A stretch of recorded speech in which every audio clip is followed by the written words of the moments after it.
Namo Bhagavate Vasudevaya. Om Namo Bhagavate Vasudevaya. Om Namo Bhagavate Vasudevaya. Om Namo Bhagavate Vasudevaya. Om Jnanatimirandasya Gnanjanakshilaka Chakshurandritam Yena Tasmai Shri Gurave Namaha.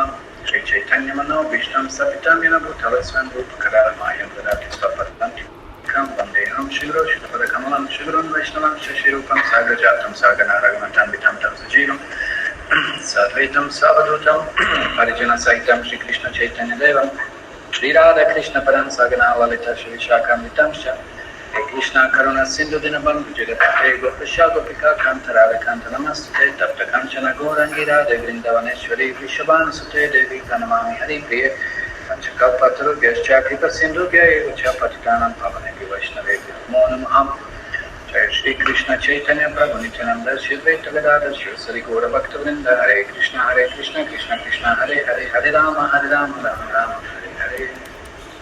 Okay, so let's hear what Krishna is saying here. I'm going to read, well, I prefer the book. Like staring at the screen.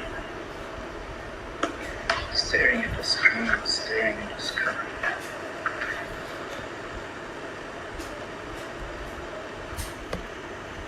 Because it's something substantial, you can hold it, no? It's just like, it has some life. Jitatmana prashantasya paramatma samahita chitoshna sukadukeshu tata manapamanayoho. Translation and purport by His Divine Grace A.C. Bhaktivedanta Swami Srila Prabhupada. It says that for one who has conquered the mind, super soul is already reached, for he has attained tranquility. To such a man, happiness and distress, heat and cold, honor and dishonor are all the same.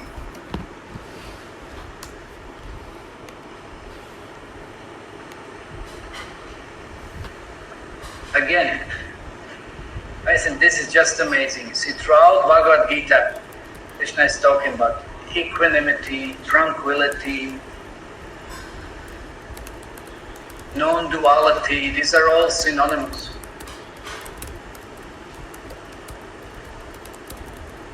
We should not be affected by external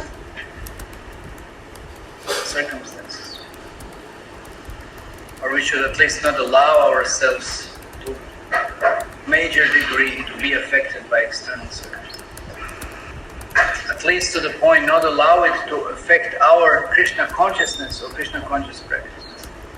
It's all over Bhagavad Gita. You just see, we just discussed in 5th chapter, it's there in 2nd chapter, it's there in 12th chapter, it's there, maybe even somewhere else. 18th chapter, it's there everywhere, this tranquility, equanimity and non-duality. One should not allow himself to be diverted by any of such experiences, or having such kind of an experience. Having the experience actually one should be having, that it's beyond all of those.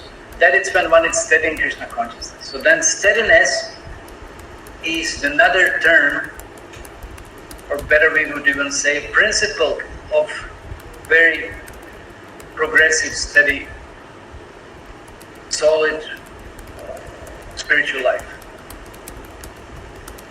And how is that possible to achieve? It's all in where? Mind. Where is mind? How you can say it's mind is here? How do you know mind is here? I was just tricking you. I just did like this because you're imitating me. Where is the mind? Where is the mind situated? Yes, what? Who said yes?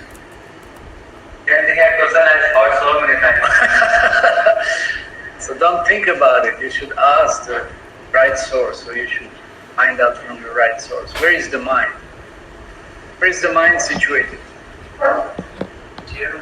It's here only. Where? Exactly in the there's some gene here in the brain or something, or, maybe, on this side somewhere. If Elon Musk will able to find the mind, then they will have cheap. So even they are not able to find the mind. They are not able, but we are able. We know. But only you don't know it. So where is the mind? Don't speculate. What's connected to? Because it carries from It's connected to so many things, but where is it? Yes. It's not in gross form, it's in subtle form. Yes, but it affects the gross form, therefore it's connected somewhere. Where most likely? You're asking where it is. Yeah, region. In the head. In the head. But he said that, and I said it's wrong. Doesn't have a pinpoint location. Yes. Because it's synonymous to what? Synonymous to heart. Mind and heart. It's not mind and brain or intelligence or whatever. Even intelligence doesn't come from the brain. Brain is just machined. It's not the source of it. So mind or heart. And mind and heart, what is in the heart? The soul is in the heart. So it's in the region of the heart. It's not exactly in any organ as such, but it's in the region. Anyway, the idea is that if the mind is peaceful, then one can be, of course, materially happy, but spiritually conscious, enlightened, cognizant. So therefore we have to work on our mind. And this is primarily what this 6th chapter is all about. It's all about the mind, to know or to find out as much as, of course, Krishna reveals to us. What is the mind, how it functions, how it affects us. And we already just 2 verses earlier, Udare Atmana Atmana Atmana Mavasada Atmaiva Atmano Bandhu Atmaiva Ripu Atmana. Krishna is saying that mind can be your best friend, Bandhu, or can be your worst enemy, Ripu. It's all in the mind. Your happiness, your distress, it's all in the mind. Your anxieties, it's all in the mind. Your I like this, I don't like that. All the dualities are in your mind. So if you're equanimical, there's no question of dualities. There's no question of I like or I dislike. I just see what is good for my Krishna consciousness.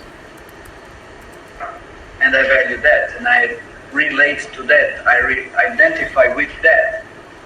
That's what's our eternal position. So it's all in the mind. We just see. For one who has conquered the mind, the super soul is already reached.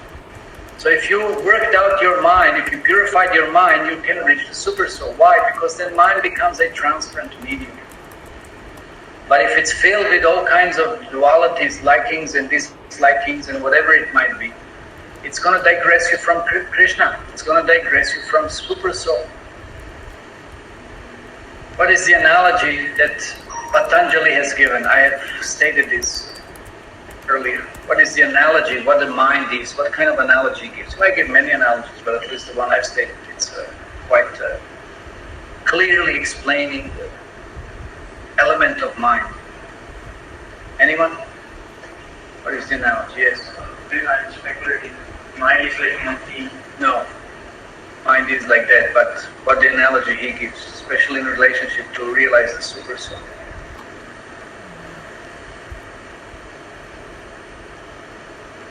Mind is like a pond of water. And we repose so many things in that pond, or actually we dump everything in that pond. We are dumping so many impressions, so many horrible things. Some good things also, but we keep on dumping in that pond, and the pond is retaining all of this. And it's stored on the bottom. And then it starts decomposing, rotting, and creating bubbles, those gases, toxins, whatever, they create ripples on the surface, bubbles on the surface. And then those bubbles, ripples, waves, whatever, to whichever extent, whatever it is, those are the disturbances of the mind, likings or dislikings. And when one's mind is disturbed, Can you be happy? Can you enjoy anything? Can you be satisfied? Can you be peaceful? No. So that's why one has to do what? What one has to do? Wait till it settles. That's fine, but something even better. Huh? Yes, but what should you do first? Just you're on the good track in the first one. Now you went a little bit aside. No. Stick to analogy. We have to differentiate from the mind. Stick to analogy. We have to put good stuff in the mind. Huh? We have to put good stuff into the mind. We have to put good stuff. Not necessary. One second. Okay, get it. Make the mind good, mind peaceful. How do you make mind peaceful? Yes. Yoga. Stop putting bad, stop putting good also. Okay. I just read one very wonderful analogy what Krishna consciousness is. Srila Prabhupada explains what is Krishna consciousness. That's okay.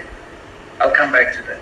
But Srila Prabhupada explains Krishna consciousness is just like it's like a fire that exists within the wood.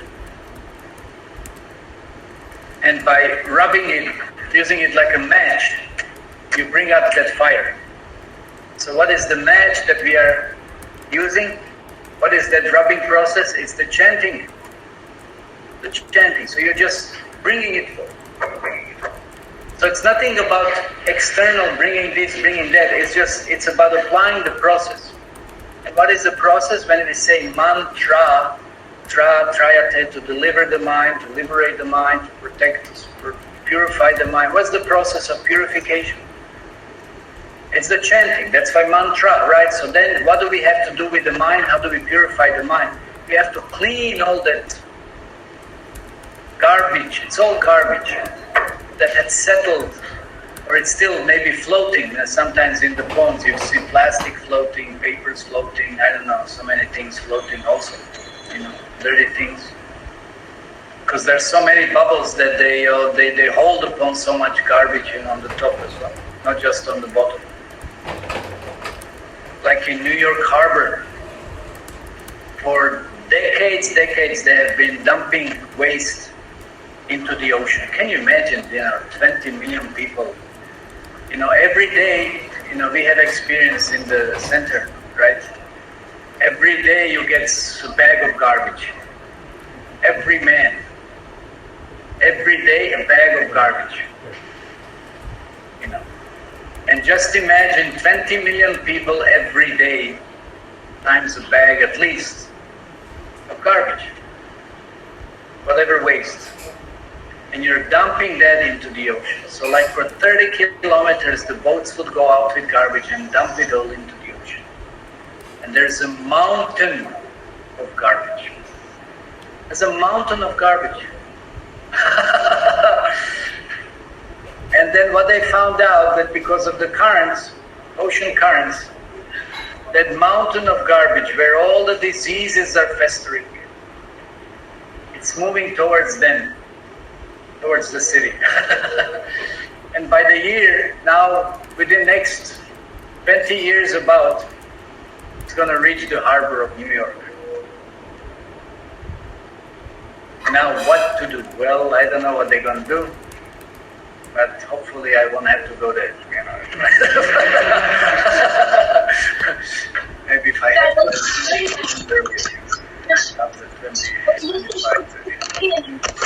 So this is what's, of course, it's already affecting whole environment for them. So there's so much garbage in the mind, so much pollution in the mind. That all has to be cleaned. It's not just to hope that it disintegrates. And that's maybe one way. One should not keep on dumping more. That's okay, that's fine. But better to clean it and just keep it somewhere else. Recycle it somewhere else. Maybe if it's recyclable or whatever. But one has to clean it first. And what is our process? It's chanting Hare Krishna, Krishna Krishna, Hare Hare. That's our process. We have to clean the mind. Otherwise your mind will always be disturbed. any little thing that might have in mind can become very, very disturbed. Extremely disturbed. And then how can you be happy? You can have the best of everything, but if your mind is disturbed, you live like in hell. So therefore Krishna is recommending first process, first thing, like here in Dhyana Yoga, it's all about the mind, pretty much the mind. All the yam, niyam, asana, pranayam, even pranayam, specifically more pranayam, it's all meant to put the mind in the place to purify the mind. Then comes dhyan, dharan, pratyahar, dhyan, dharan, and then you can expect samadhi. But we are all already in the samadhi when we chant Hare Krishna, Krishna Krishna, Hare Rama, Hare Rama, Hare Rama. In Kirtan, we are already in samadhi. Just imagine some good Kirtans. You can have Ramritanga and some big Dambo and whatever. And the Woompers, and you can make a huge Kirtan. And you can already be in the samadhi. You just allow yourself to be in the samadhi.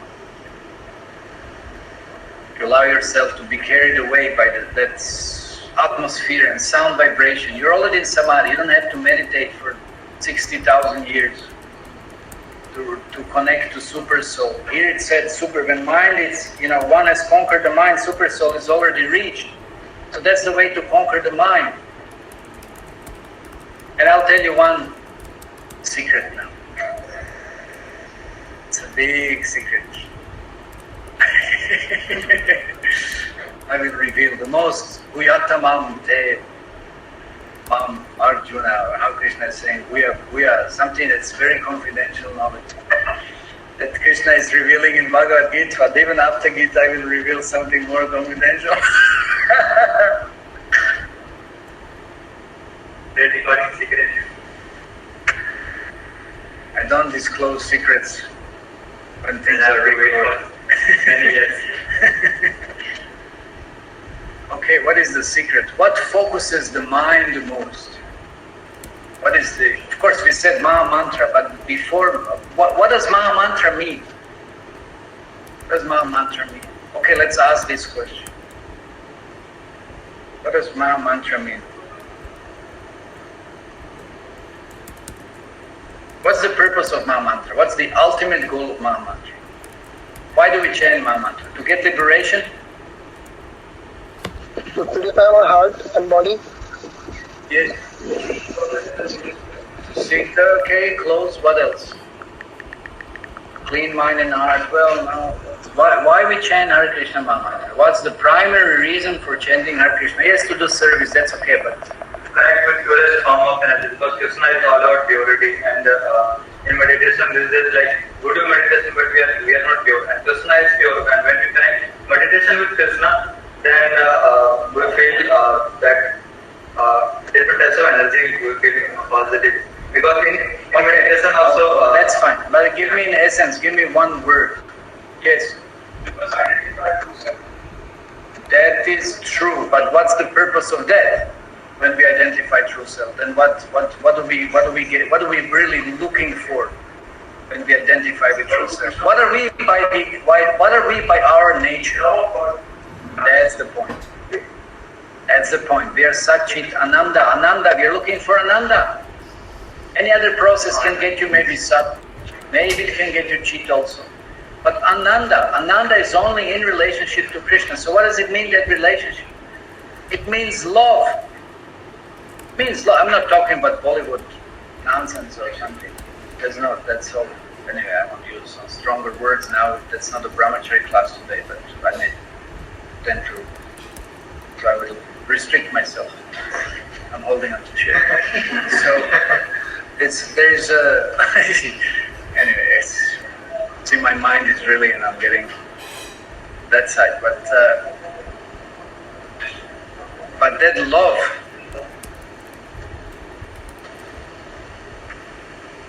love is the most, so I'll tell you a secret now. Yes, the love is the purpose of spiritual practice. Loving Krishna. Prema Kumar to Mahan. And nobody who gave that, except Chaitanya Mahaprabhu.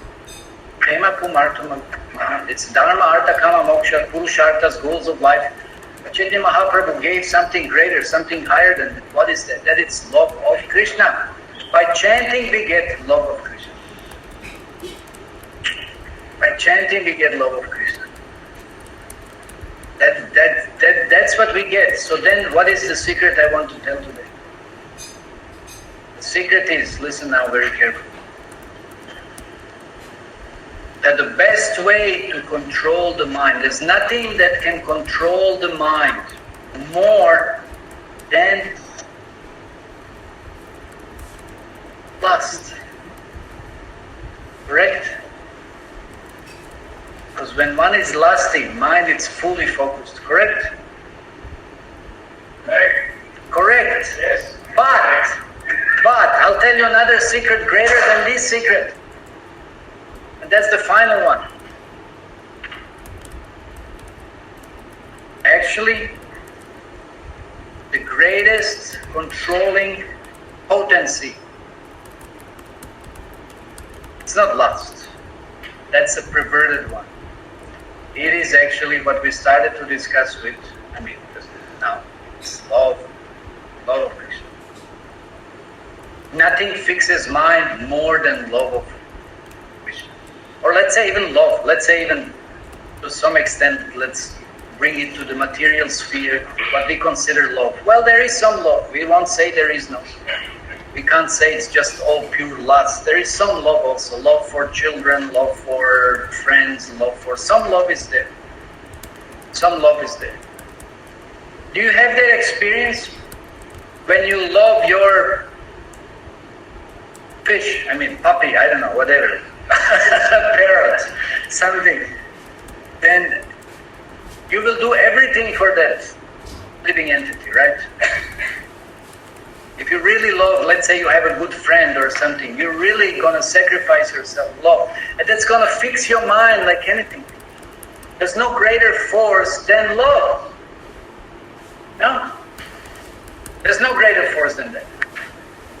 That can fix the mind, that can focus the mind, that can, just become equanimical in no matter what kind of circumstances. Hot, cold, honor, dishonor, whatever, I don't know, so many different dualities that might be there, whatever Krishna, Happiness, distress, that's all right mentioned in the verse. Any kind of duality, one becomes so equanimical, one becomes so focused that nothing can distract him from it. Like sometimes there are cases, the child is in some kind of danger, and then mother will jump and do anything. There was one case, I think mother lifted the truck or something happened, some case. Or maybe not truck, maybe something little, some car or something happened, and then nobody could believe, how is that possible? So it's possible because mind is so fixed, the power of love, that protection, that whatever care, whatever it is, surrender, sacrifice, it's manifested due to love. So that's the greatest power actually. And what does speak? What do gopis do? What do gopis do? Because they have a love for Krishna, that they'll do anything for Krishna. It doesn't matter what they do, but they'll do everything for Krishna. That's the power of love. And no matter what the circumstances are, they might be pulled back by their husbands, that the child might be crying, being hungry, whatever it is, they just run for Krishna. They might be scolded, it might be whatever it might be.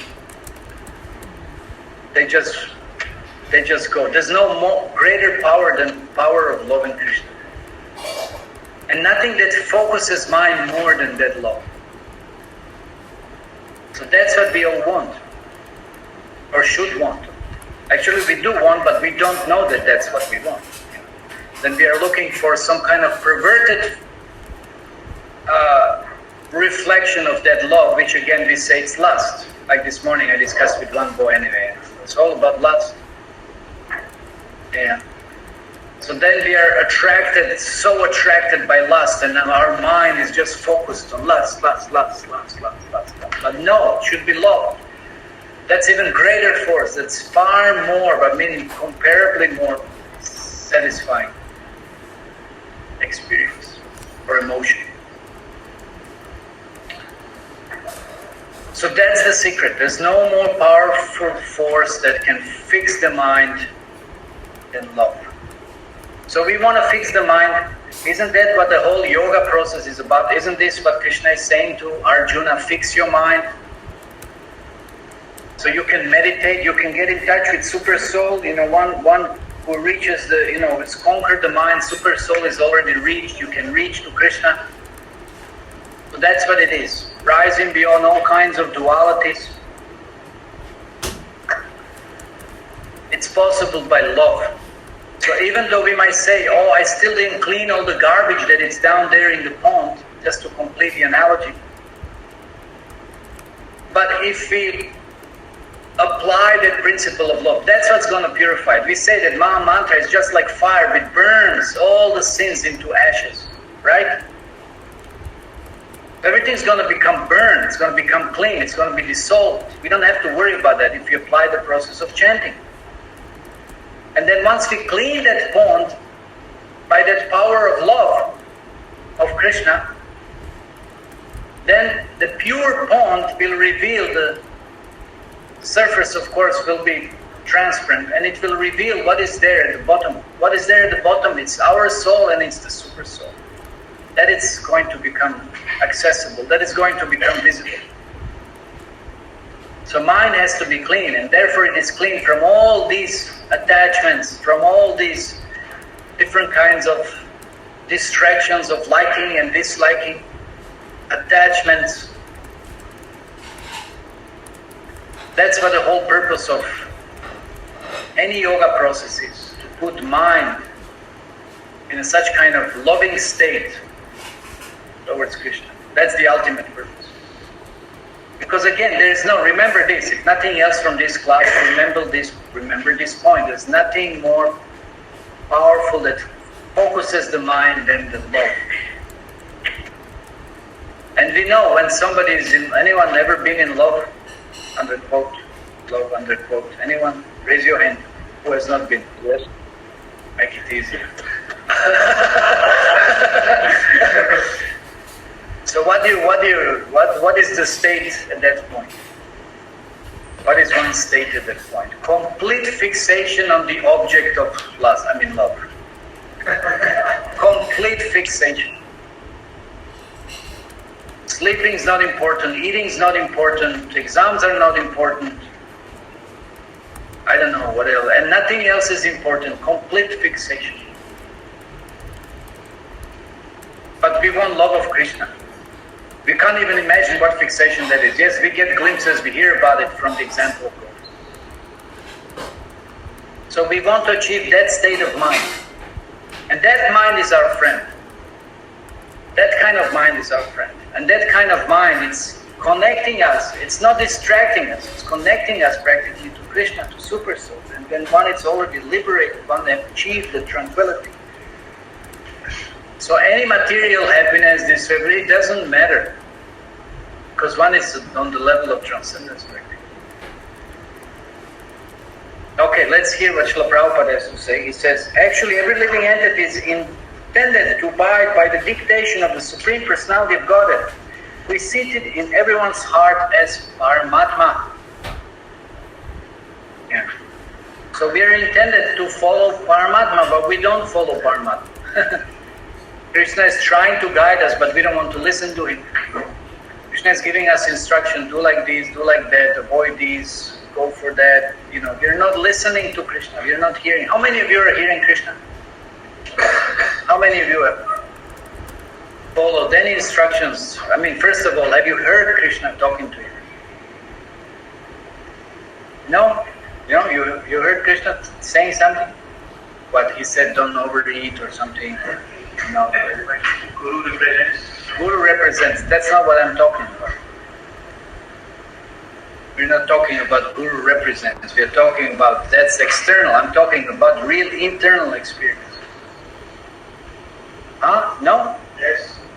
Okay, many times. But we have to start to learn to listen.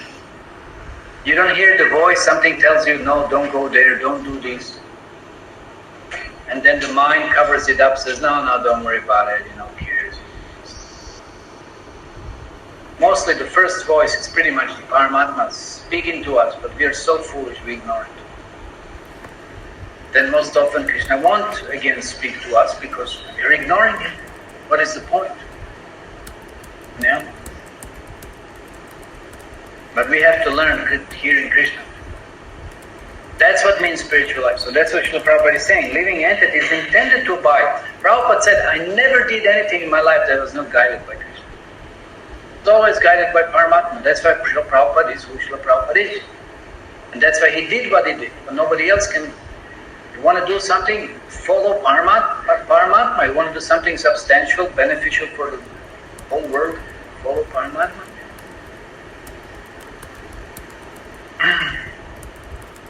When the mind is misled by external, illusory energy, one becomes entangled in material activities. So that's the whole point. And if you don't listen to Paramatma, then you'll have to listen to all this garbage that is rotting and misleading you towards, all kinds of other garbage. Yeah. Therefore, as soon as one's mind is controlled through one of the yoga systems, one should be considered to have already reached the destination. Yeah, so any of the yoga systems, because all the yoga system, if it is yoga system, meaning connecting to Krishna, should therefore be aimed at controlling the mind and connecting mind to Krishna. So one has to abide by superior dictation. When one's mind is fixed on the superior nature, he has no alternative but to follow dictation of the Supreme. One has no alternative, of course. We always have a free will. But because the alternative of abiding in Krishna and following Krishna's instruction is going to be so much more powerful, so much more blissful, then one won't be interested in anything else. And one will keep on abiding by Krishna.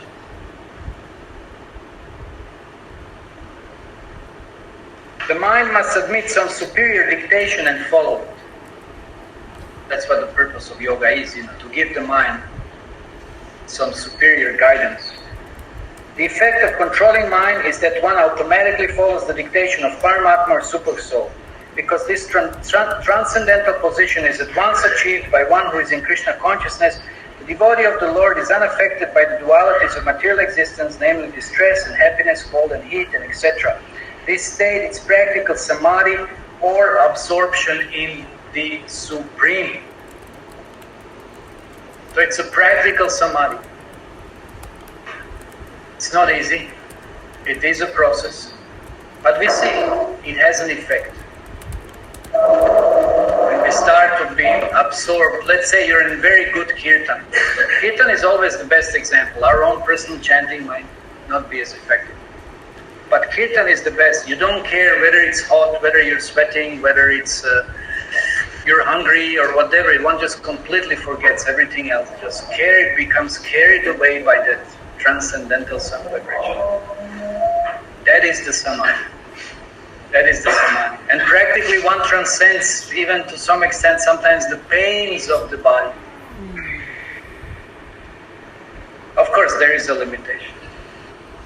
But one can have that experience. One can have that experience. Prabhuji, I have a little question. I can't hear anything. I can hear something, but you have to. Prabhuji, you have to. I have a little question. I can't hear. You have to type it down. The laptop doesn't. Something wrong with this laptop. Some sound. Okay. Difficult. Okay, I'll just. So, let us prepare now. Let's hear at least briefly what the acharyas say. And there are some questions. How can I follow Krishna's words when I fall in lower modes of nature? It's almost impossible. Yeah, but then don't fall in lower modes. Keep yourself in higher modes by being engaged. That's how we keep ourselves in higher modes, by being engaged in Krishna's service. Okay, let's. Vishwanath Chakravarti Thakur gives a comment here. Who is volunteering? Anybody wants to read? Let's have some people reading fast. Vishwanath Chakravarti.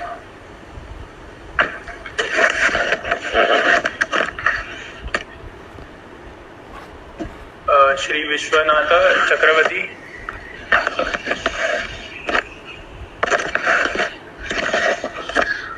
Sri Vishwanath Chakravarti Thakur commentary.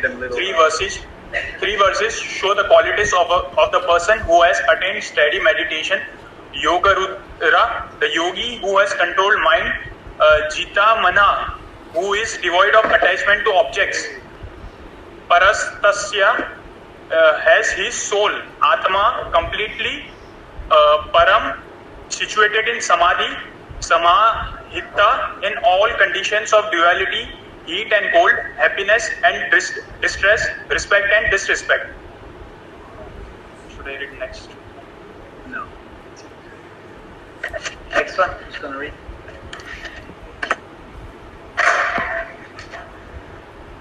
Any comments?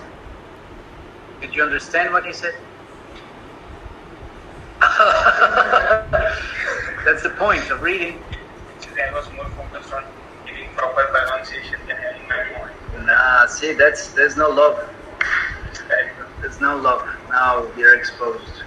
If we read with love, we will absorb. At that time, I was thinking I should give proper pronunciation, but I was not actually getting it. Okay. Shri Ramanujacharya's commentary. 6.7 of him whose self is conquered, that is, whose mind is conquered, whose mind is free from fluctuations, and who is very calm.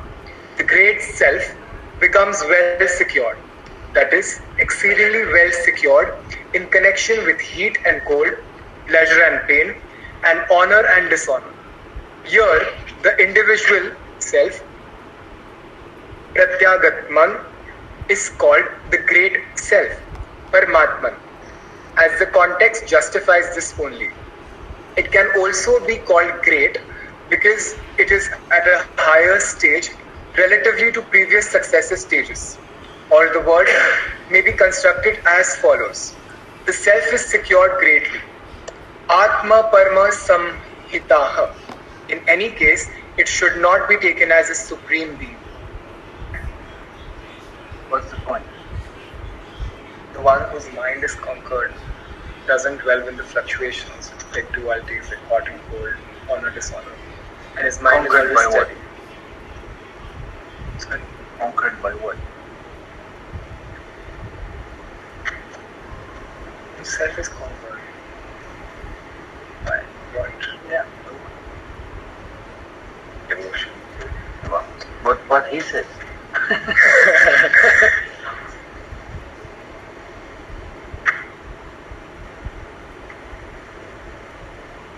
I know it might be a little monotone to hear, but please keep on hearing. Acharyas have incredible realizations.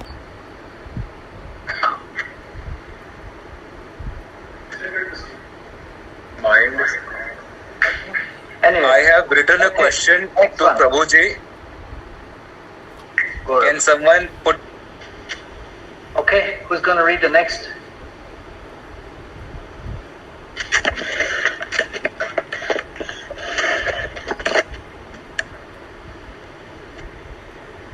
So this is a commentary by Sri Sridhara Swami. Evidence of the mind's friendliness is elucidated now by Lord Krishna. Freedom from all dualities such as heat and cold, praise and ridicule, joy and grief. Continuously poised and serene within, meditating on the Atma or soul. Another interpretation is that the awakened individual soul has attained communion with the ultimate soul, establishing it in his heart. Okay, can I have some volunteers here who would wish what I always desired? You know, like every time I made a request and it really didn't happen because there was no consistency for whatever reason, because there was no love for Krishna, and then everything was just non-manifested, or it didn't last for a long time. Okay, the next time, for next Thursday, I will request some volunteers who can choose one of the commentaries. It doesn't take much time, maximum 15 minutes. Choose one of the commentaries, and then when the class comes like this on Thursday evening, if one can just give a summary, his own realization of that commentary, it becomes far more dynamic. Like let's say when I spoke about whatever I thought could be spoken about, the purport and the text, whatever, it becomes more dynamic, right? It becomes more absorbable. You know, when we read, I notice there is that tendency a little bit that mind slips away. It's all over and you don't get anything by this. You're not absorbing anything. And first of all, if you do a little homework, you will definitely absorb far more, you know, rather than just sitting and hearing. So I'm hoping we are going to send in the group. I'm going to request Krishna to search for, like, how many? There may be 5, maximum 6 volunteers to come and present in summary. That means, you know, just really briefly, what is the essence of what the acharyas are saying. Can we do that next time? That's really my humble, deep request, you know, just to make this Bhagavad Gita class more beneficial. Okay. Somebody else can read? That's today finish the reading. Well, who set up the laptop?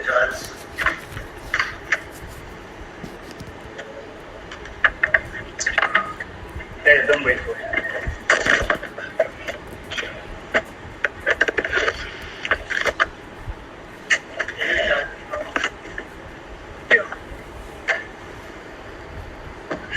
Keshav Kashmiri commentary. After previously describing that a person who has conquered their mind is their own best friend, and after explaining the special qualities possessed by one who has climbed the heights and is detached from sense impulses, Lord Krishna now refers to the person who has traversed successfully the path of yoga or the science of the individual consciousness, attaining communion with the ultimate consciousness, and has become firmly established in their spiritual nature. Such a person has transcended all dualities such as cold and heat, happiness and distress, honor and dishonor. Such persons are serene and peaceful in all situations because they are established in spiritual knowledge from the Vedic scriptures. That's pretty clear, I guess. Okay, next one. And anybody volunteering? Fast. Please, just reading matter. You don't have to give a commentary.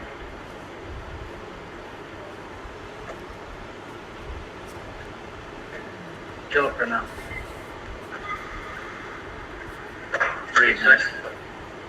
Next one. After Keshav Kashmiri. Okay. Sri Adi Sankaracharya comment. Skip that. That you're gonna get rid of it. Paramatma, the Supreme Self. Who is next one? Next one. Madhvacharya is there? Okay. It's not that Prabhuji. After Adi Sankaracharya commentary, scroll down, next one. Verse 6.